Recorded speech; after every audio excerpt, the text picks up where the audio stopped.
أعوذ بالله من الشيطان الرجيم بسم الله الرحمن الرحيم رب اشرح لي صدري ويسر لي أمري واحلل عقدة من لساني يفقهوا قولي اللهم ربنا زدنا أعوذ بالله من الشيطان الرجيم بسم الله الرحمن الرحيم رب اشرح لي. Okay, there was me. So today we are going to talk about one of my favorite heroes. And that is a blessing that Vishal gets to talk about her most favorite hero, and I get to talk about my most favorite hero. And his name is Sohaib al-Rumi. So he's famous as Sohaib al-Rumi, but his father's name is Sinin. Sohaib ibn Sinin al-Rumi. Why? Let's see. This little boy, he's a little boy. And his story is so much like the story of Yusuf alayhi salam. If you know the story of Yusuf alayhi salam, Yusuf alayhi salam was being kidnapped, brought to another city, sold as a slave, and then later on he becomes a leader. Sohaib al-Rumi. So we are going to talk about his journey. It's a very unique journey. And the interesting fact here is that he's in Persia, okay? He's growing up in Persia.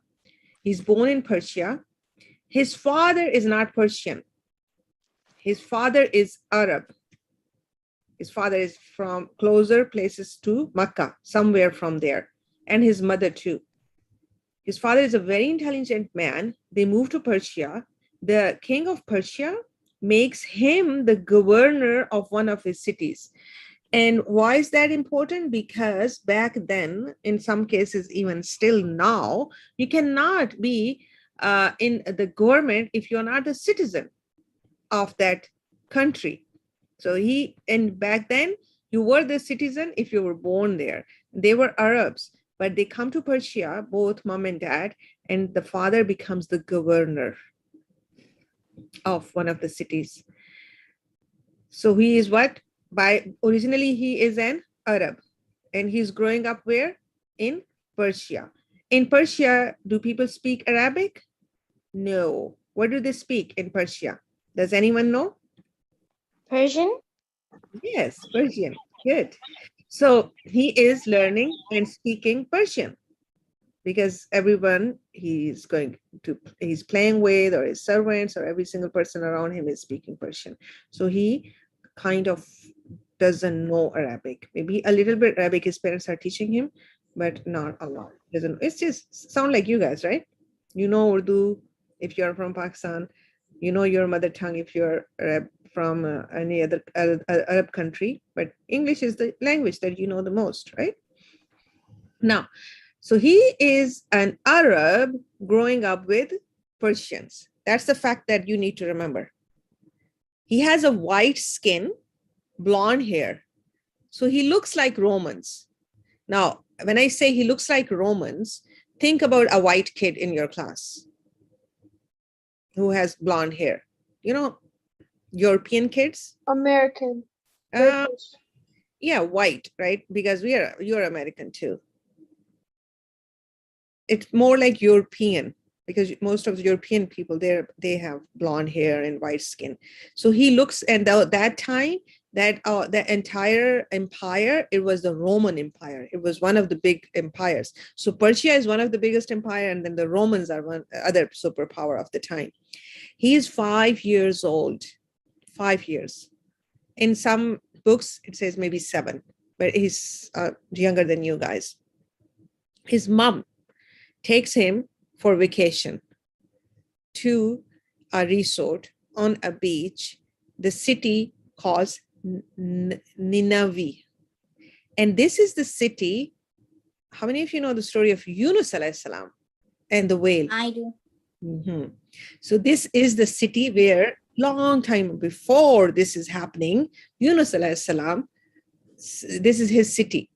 But for the Persian, now this city was a beach city. What do you call it when you guys go for vacation?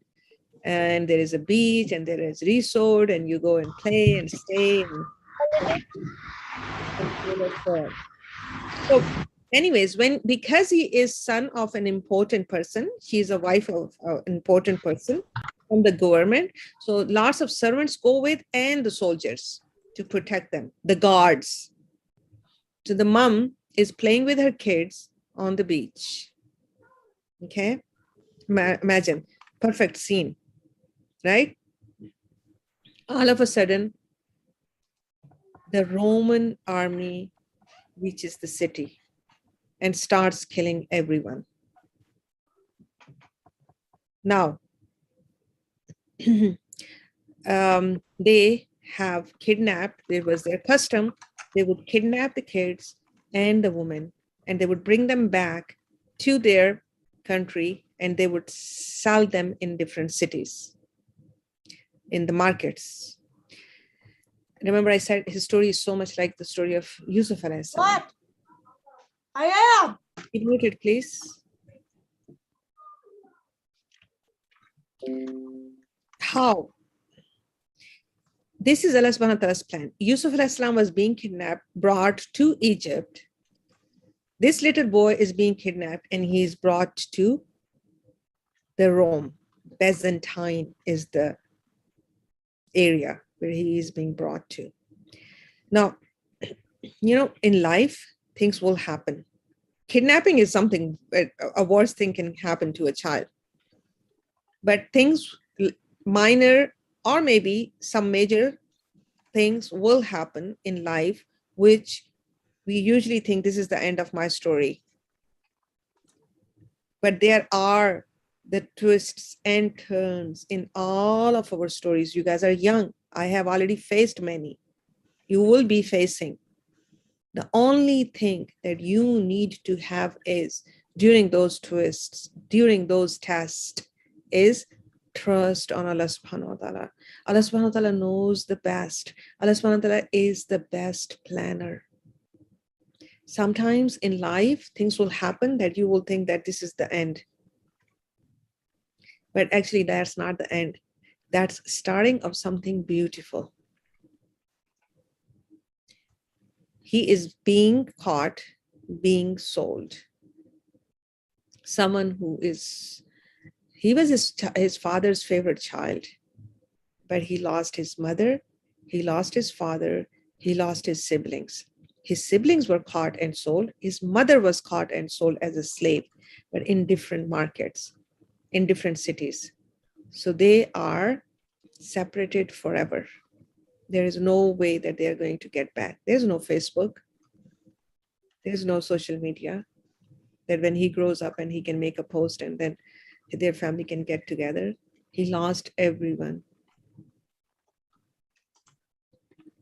For 20 years. For 20 years, he was the slaves of the Romans. He learned to speak Greek. He forgot completely his own language, his parents' language, which was Arabic. Sound familiar, right? Now, he lost his Arabic identity. He knew he was an Arab, but he looks like a Roman. He speaks Roman. But he constantly craves the connection to his original roots. And what are his original roots? You can talk. Only say once, okay? What are his original roots?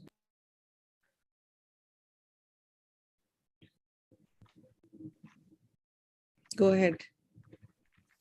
No one knows? Arab. His parents are from Arab. His parents are Arab, right? So his parents, he was born in Arab and then he go to another place called... No. He's not born in Arabia. He is born in Persia. But your roots are where your parents come from. And his parents came from the Arab area. So they were Arabs. His parents were Arabs, not Persians. He was born in, like you guys are, you suppose you were born in Canada, Arabia, but your parents came from Pakistan. So your roots are in Pakistan.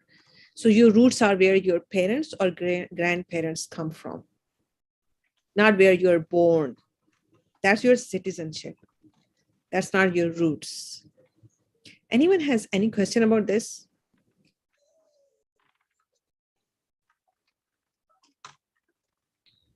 Yes, Urhan? You want to say something?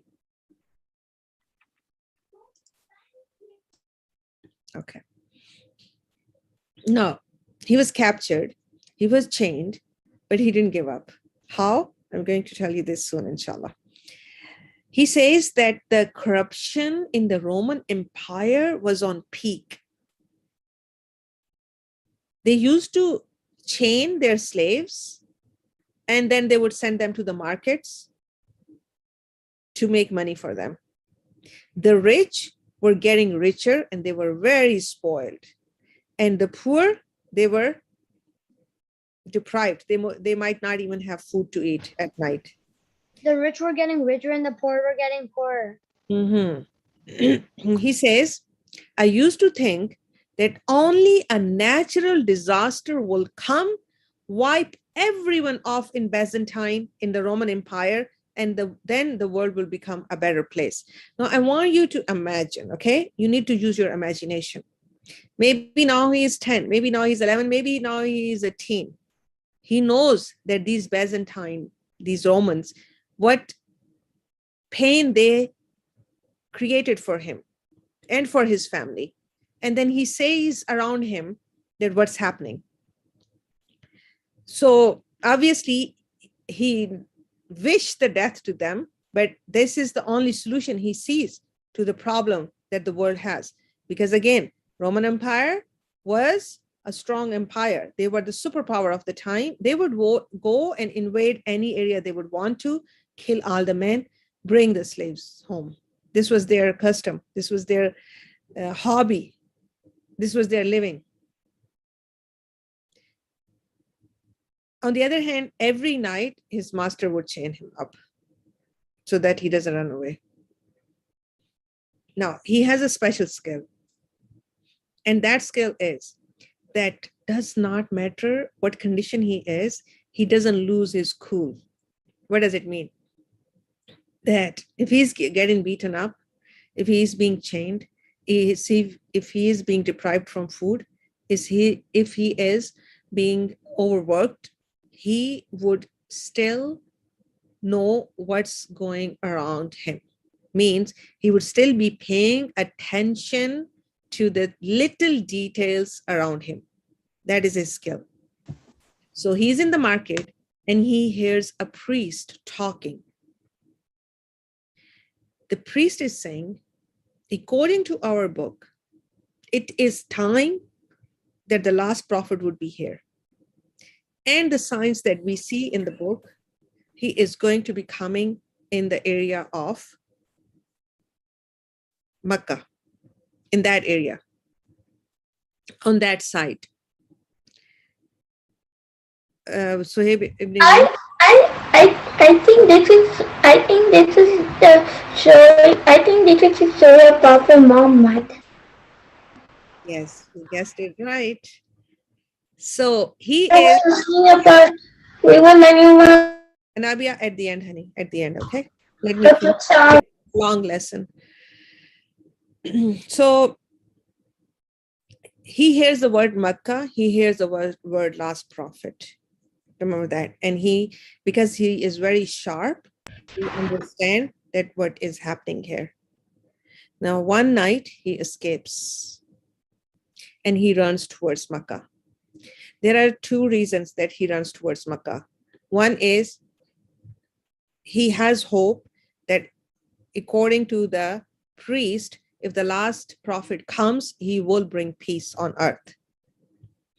And the other reason is in Makkah, their political structure was that if someone comes to their city, ask for asylum, the people of Makkah would provide that asylum, and anyone else out of the city would not be able to harm them. So if he goes to Makkah, the Romans would not come after him to take him. So he goes to Makkah. So again, born in this area, grew up here, but he is an Arab and he comes back to Arab. So an Arab reaches Makkah who does not look like an Arab, who does not speak Arabic language, and who is not familiar with the culture. When he arrives in Makkah, he was taken as a protection, in a protection by a man. I would like you to write down this name because inshallah, you will be talking about him again. You will hear his name in the hadith too. His name is Abdullah ibn Jadan. Abdullah ibn Jadan. He is the richest man of Makkah. Richest. He's the richest man of Makkah. When Sohaib Rumi enters Makkah and he asks for the asylum, Abdullah ibn Jadan gives him that asylum. Abdullah ibn Jadan is the first cousin of Abu Bakr Siddiq Radhiyallahu ta'ala anhu too. Okay. Abdullah ibn Jadan is famous for his generosity.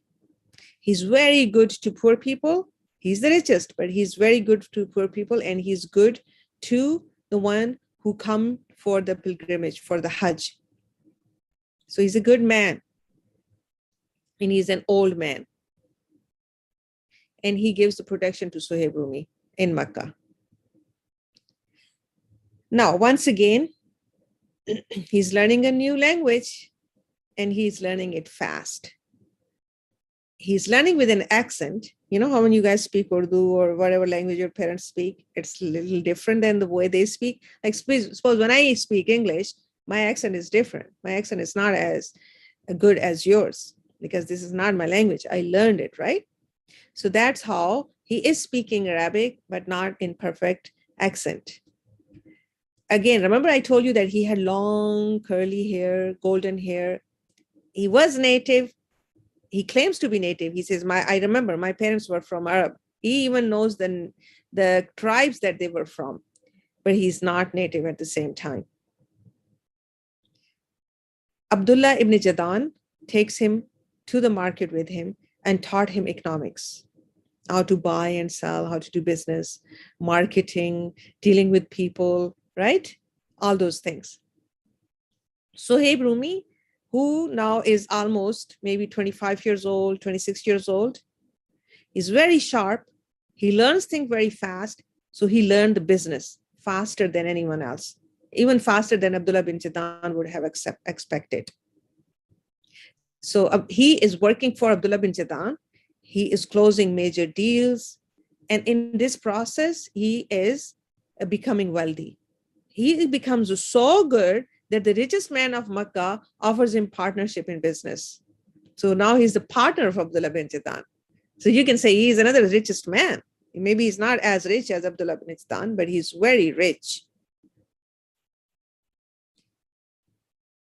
So now, the protection or the system you need to understand in Makkah, okay? The protection system is that because Abdullah bin Jadan gave him the protection, no one can touch him or his wealth. On the other hand, doesn't matter how rich he is, because his tribe is not in Makkah. If Abdullah bin Jadan dies, he's very vulnerable. Anyone can go and bully him. Anyone can go and snatch his wealth. So it is a dangerous situation that he is in.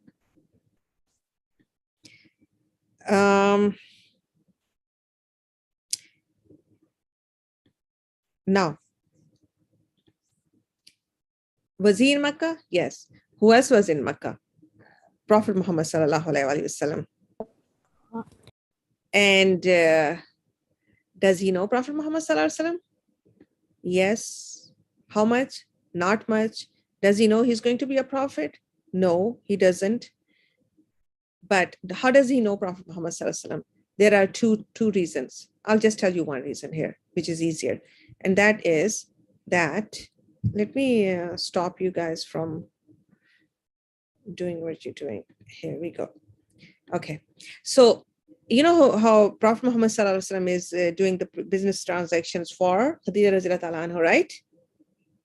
and he is doing the business transactions for Abdullah bin Jadan. So obviously they both are meeting in the markets. So they are in the same business, and they know each other, they see each other, they talk to each other. Do they become best friends? No. But they know each other. Now, his razor sharp eyes, they would scan things so quickly, his brain would process things so fast, and he would make a decision very fast. And that would be the right decision.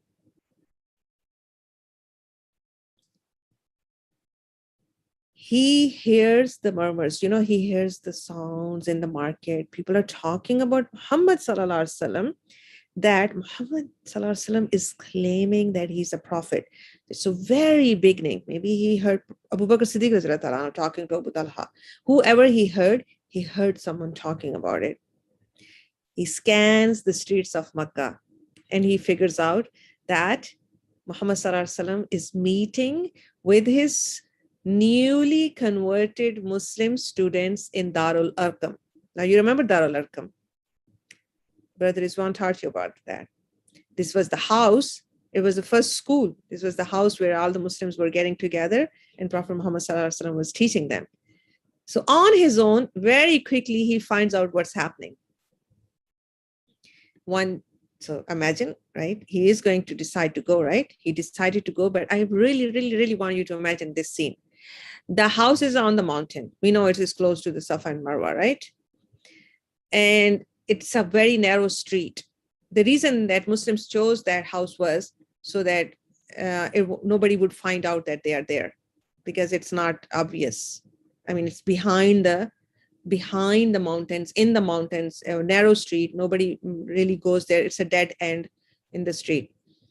And Sohaib Rumi is walking in that street, and he sees another man walking. And that man, you guys are going to tell me if you remember him. His name is Ammar bin Yasir. Anyone remembers anything about Ammar bin Yasir? Mm-hmm. Son of Sumayya bint Khabat, the first martyr. They are Muslim yet? No, not today. When Ammar bin Yasir walks in the street, and on the other hand, Sohaib bin Rumi walks in the street, they both are non-Muslim. This is very, very, very early in Islam.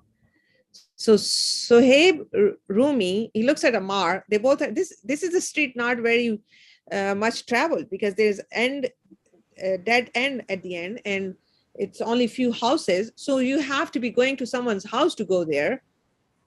So they both look at each other, and Ammar asks Sohaib, "What are you doing here?" And Sohaib says, "What are you doing here?" And he said, "No, you tell me, what are you doing here?" And he said, "No, I'm not going to tell you. You tell me, what are you doing here?" So now they both are kind of panicking that, right? Because none of them is Muslim. And both of them are here to find out about Prophet Muhammad.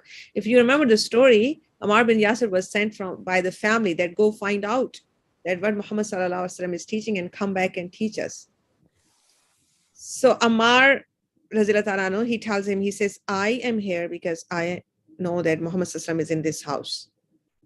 And he says, "That's why I'm here too. I want to go and see what is he talking about. I want to know what is it about." So Ammar bin Yasir knocks at the door, and Prophet Muhammad Sallallahu Alaihi Wasallam welcomes both of them. He teaches both of them what are the teaching of Islam. That was Tawheed, equal rights, and the Akhirah, right? Those were the very, very beginning lessons that Islam taught. So the very first lesson was Tawheed. Allah subhanahu wa ta'ala is only one. And the second was Akhirah. After we die, we have to answer whatever we do here. It's a hard reality to swallow even now. So they both accepted Islam together. So when Papa and Mama were teaching someone, and Yes. What are you teaching them? And then another Muslim went, "I want to know." Yes, you remember that. Good, mashallah. So they both accepted Islam at the same time. Guess what? That makes them Jannah buddies. So they both became Janavadis because they accepted Islam together and they went back home. And so, of course, Ammar bin Yasir, he taught his family about Prophet Muhammad Sallallahu Alaihi Wasallam, about Islam, and they converted to Islam. Now, the road to Jannah, they call the road less traveled, right? Why? It is full of trials. It is full of hardships. Hardships will come for everyone. There is no doubt. Like, suppose the people who don't believe on Allah subhanahu wa ta'ala, it's not that the hardships don't come for them. I'll give you an example. Let me give you an example. I don't know. It's political examples are not good because I don't know much, but Rizwan, you're going to help me here, okay? What happened to the Japanese here in America, right? The internment camps? Yes. So can you just briefly tell us what, like 30-second thing, what happened? So America was at war with Japan, so they took all the Japanese people living on the west coast of America, and they put them all in a camp where they had to live. So they were taken away from their families and their jobs, and they had to, all the men, women, and children, they all had to live in these camps with poor conditions. So it's kind of jail, right? Prison? Yeah. Yes. Okay. They were Muslims? No. All of them were Muslim? No. Maybe few, but not all of them were Muslims. Was that hard? Yes. So what's the difference when the trials will come for everyone? It's not that the trials will come only for Muslims. The beauty is that when a Muslim goes through trials, he is traveling that road to go to Jannah. He's going through those trials to get rewards. But when you don't have Allah subhanahu wa ta'ala, then you are suffering more because you don't trust the plan. If you're a Muslim and you are, may Allah subhanahu wa ta'ala protect everyone. But if there is a Muslim, he's in that kind of camp or in that kind of situation, that Muslim knows this is Allah subhanahu wa ta'ala's plan. And that Muslim trusts the plan of Allah subhanahu wa ta'ala, so he's suffering less. There are examples of Muslims being in jails and they come out sane, not insane. Why? Because they trusted the plan of Allah subhanahu wa ta'ala. So now Sohaib Rumi, after so many twists and trials in his life, is welcoming another problem. If you look at as a worldly point of view, this is a problem. He is going and accepting Islam in so beginning, and he understands, everybody knows. That's why Prophet Muhammad Sallam is not going in the streets and announcing his deen. He knows what are those bullies going to do. Yes, the bullies did punish them for that, for accepting Islam. They were barred from the society, means that they were not accepted in the society. Even Abu Bakr Siddiq and Talha, who belong to a very strong tribe, they were being kidnapped and tortured once. But Sohaib Rumi, he doesn't have anyone, right? He doesn't have a tribe. All he has a wealth. And now Abdullah bin Jadan is going to die soon too. He was very old, so he's going to die. But I think he died before. I don't remember, so I don't want to say it. But he doesn't have that protection either. So he is in, now look at him at the Abu Jahl, with Abu Jahl's eyes. Bilal, no one to protect. He has only a master, right? Bilal Raziyallahu anhu. Ammar bin Yasir Raziyallahu anhu's family, no one to protect because they're slaves. So he goes and kills the mom and the brother. Sohaib Rumi Raziyallahu anhu, not even the master. No one. Doesn't matter if you are the richest man. If you don't have tribe, you're very vulnerable. So he was one of those people who were tortured by Abu Jahl, who was tortured by Umayyah. They would just pick them up from the street, bring them whenever they want to beat them up, and they would beat them up so much that this man, who is always very sharp and who knows what's happening around him, sometimes he would lose that and he wouldn't know where I am, because they beat him so much, they tortured him so much that he says that sometimes I would just lose the sense that where I am and what's happening to me. Like he would lose his memory? not memory, but sense. You know how like you don't know where I am, or what's happening, where am I? That kind of situation. Maybe very Oh, that feeling? yes. And that was something that he wouldn't have it because he was always knew what's happening around him in the tough situations too. That means that he was tortured that much. So when Allah subhanahu wa ta'ala sent the order for Muslims to leave Makkah and go to Medina, this is him saying, he says, every single Muslim left, even Ali Razila Ta'ala anhu left.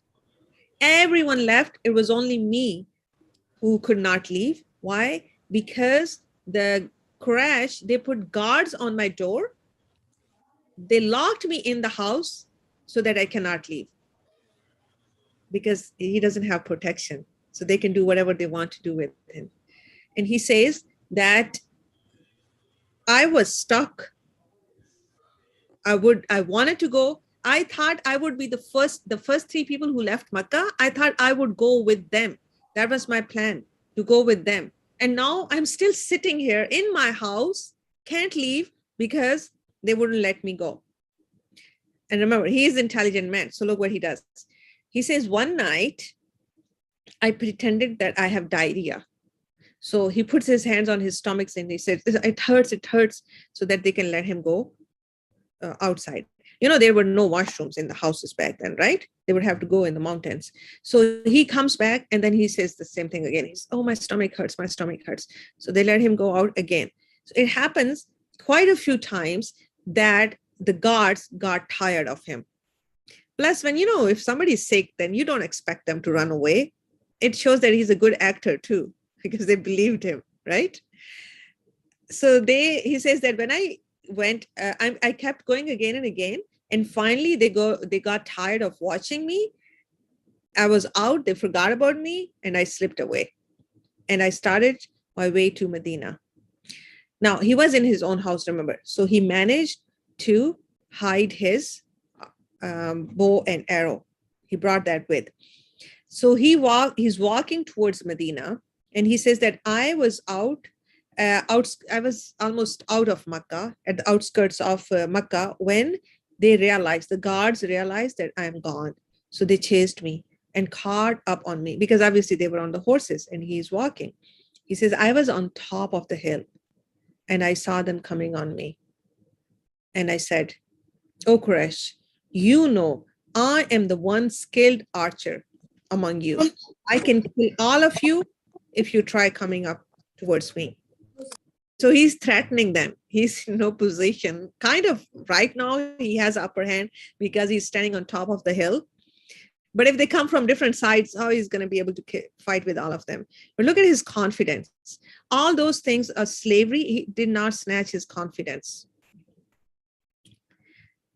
So it is kind of cute and brave too. Now, the guards, they replied. He says that they replied to me and they said, you come to us. When you came to Makkah, you had nothing. You came empty-handed to us and you became rich in Makkah. You made all your wealth in Makkah. And you think that we will let you leave with all your wealth? You are rich because we let you do business here. So you think that we are going to just let you take all your wealth and leave and we won't stop you? So now it is time for Sohaib to think fast again, right? He makes a very quick decision. And he says, if that is the issue, I can leave Makkah just as I came. I can go leave empty-handed. I will tell you exactly where all my wealth is, and you can go and take all of it. All you have to do is let me go. So they let him go because he tells them that all my treasure, all my wealth is buried in my house. And he tells them exactly where it is. And remember, those people did not lie, right? The people of Makkah, they didn't lie. So if it was today, you would be asked, okay, come back with us, tell us where the wealth is, and then we will let you go because you might be lying, right? But they let him go. So he walks to Medina. But before Medina, Muslims are not in Medina yet. They were in a town called Quba, right? So Muslims are there, Kaaba or Quba. And Prophet Muhammad ﷺ sees him, a man empty-handed, sick and weak, coming towards them from Makkah. Prophet Muhammad recognized him. And Prophet Muhammad ﷺ said something. You need to remember this, okay? The wording was that what a profitable transaction, Abu Yahya, what a profitable transaction, what a profitable transaction. Prophet Muhammad said that 3 times. And when he arrived at the same time, just remember that Ali Radhiyallahu Anhu arrived at the same time too. He was sleeping at the bed of Prophet Muhammad, right? So he arrived at that time. Now, Musa bin Umair, he was offered bread and dates, and he was so hungry that he digged into food and forgot about everything. And he ate and ate and ate. Umar is standing there, and he just laughs and he said, oh, one more thing. You know, when he walked and he was sick, it's hard to walk in that heat and that long. So he got infection in his eyes. And one of his eye was completely shut off. Like his one eye, he could see from one eye now.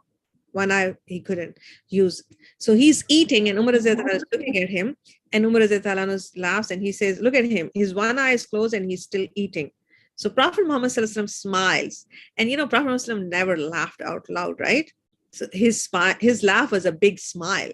So he smiles and he says, Abu Yahya, you are eating, even your one eye is closed. Sohaib Radhiyallahu says, yeah, I'm eating with my other eye.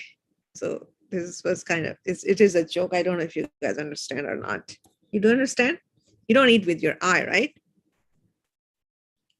But he says, yeah, I'm eating with my other eye. If Umar has a problem with my eye. Mr. Zakia, when Yes. are we going to go to breakout rooms? You have to go to breakout rooms? Okay. Let's complete this and then. Okay, so inshallah, we will skip and then we'll go to the end.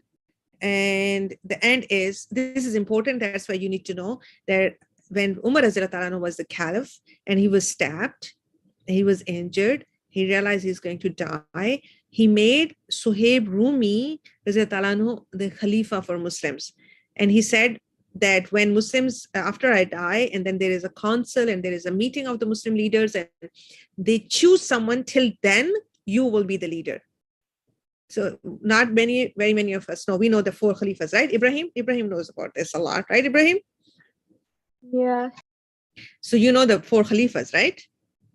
Yes. Did you know that Sohaib Rumi was Khalifa for a few days too? No. Now you do. So between Umar Wow. and Usman Sohaib Rumi was Khalifa of the Muslimin for a few days in between, because Umar loved him so much. And he always said that, because he was listening when Prophet Muhammad said, what a transaction you made. So he honored that. They were best friends. When Umar was dying, Sohaib Rumi was crying so loud, he was saying, oh my friend. And Umar told him, what are you doing? Don't you remember you're not supposed to cry and talk, wail? Prophet told us not to wail. And that's what you're doing here. Because when you're crying and you're talking, like, oh, where did those things, then it makes your crying worse. We Muslims are not allowed to do that. I believe you guys don't do that. Now you're grown up, right? But at any time, happiness or sadness, we don't lose our cool. And that's what we learned from Sohaib Rumi. So I'm inshallah going to stop this. You guys can go to your breakout rooms because Musab is desperate.